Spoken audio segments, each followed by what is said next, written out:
राज्यात खळबळ उडवून देणाऱ्या भोंदू अशोक खरात प्रकरणानंतर एकच महिन्यात पोलिसांनी राज्यात 14 भोंदू बाबांचा दरबार उधळून लावलाय।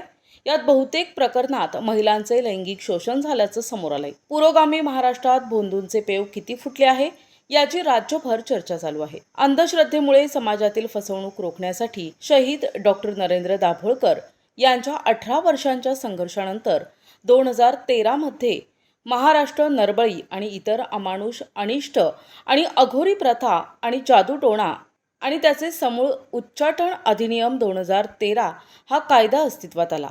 असा कायदा बनविणारे महाराष्ट्र हे देशातील पहिले राज्य ठरले होते। या कायद्याची प्रभावी अंमलबजावणी करण्यात सरकार अयशस्वी ठरले असले तरी अनिस आपल्या पातळीवर त्याचे प्रबोधन, प्रचार आणि प्रसार करत आहे। त्यामुळे अनेक ठिकाणी गुन्हे दाखल होत आहेत।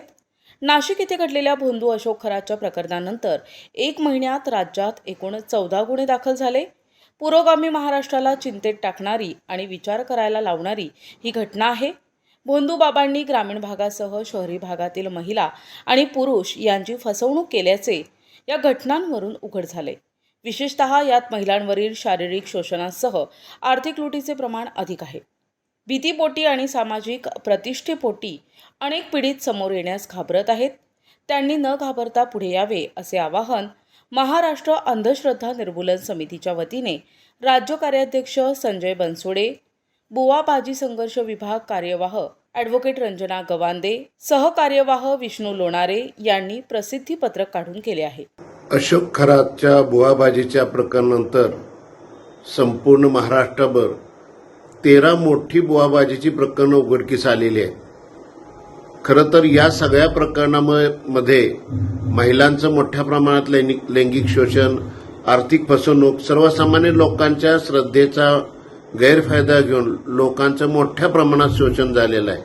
खरं तर पुरोगामी महाराष्ट्रामध्ये असे बुवांची पैदास होणंच मुळात अत्यंत चुकीचं आहे। इथल्या संत सुधारकांचा बलदंड वारसा मिळालेलं आपलं राज्य पण आता सध्याच्या भोंदूनं व्यापून टाकलेलं आहे। या राज्यातील प्रशासकीय यंत्रणा, पोलीस यंत्रणा याने अधिक दक्ष राहून काही प्रमाणात मोठे गुन्हे दाखल केले पाहिजेत। आजही प्रत्येक जिल्ह्यामध्ये असे फसवणूक करणारे, लुबाडणूक करणारे अनेक भोंदू आहेत, परंतु तक्रारी येत नसल्यामुळे यांना पकडणं अवघड होतंय। मी सर्व नागरिकांना आवाहन करतो की ज्यांचं अनेक वेगवेगळ्या बुवा बाबांच्या माध्यमातून फसवणूक झालेली आहे त्यांनी महाराष्ट्र अंधश्रद्धा निर्मूलन समितीत तक्रार करावी, अन्यथा आपल्या ठिकाणी स्थानिक पोलीस स्टेशनमध्ये आपण याबद्दल रितसर तक्रार द्यावी। जोपर्यंत नागरिक स्वतःहून अधिक तक्रार देत नाहीत तोपर्यंत गुन्हे दाखल करणं अवघड होतं।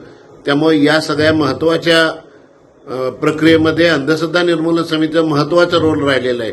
प्रत्यक्ष बुवाबाजीच्या एक्सपोजरमध्ये गेले 36 वर्ष अंधश्रद्धा निर्मूलन समितीने अत्यंत महत्त्वाचं पाऊल उचललेलं आहे।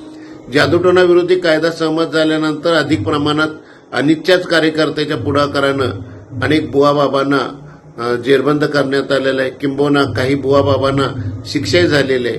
पुन्हा एका सर्व नागरिकांना आवाहन करतो की आपण या बुवाबाजीच्या लढ्यामध्ये फक्त अनिच्छच काम आहे म्हणून याकडे पाहू नका।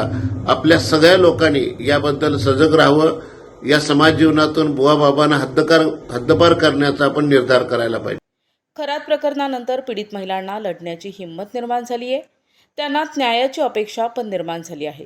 त्यामुळे काही ठिकाणी उत्स्फूर्त तर काही ठिकाणी अनिसच्या प्रयत्नाने गुन्हे दाखल झाले आहेत। इतरही आणखीन पीडितांनी पुढे यावे असे आवाहन अनिस करत आहे।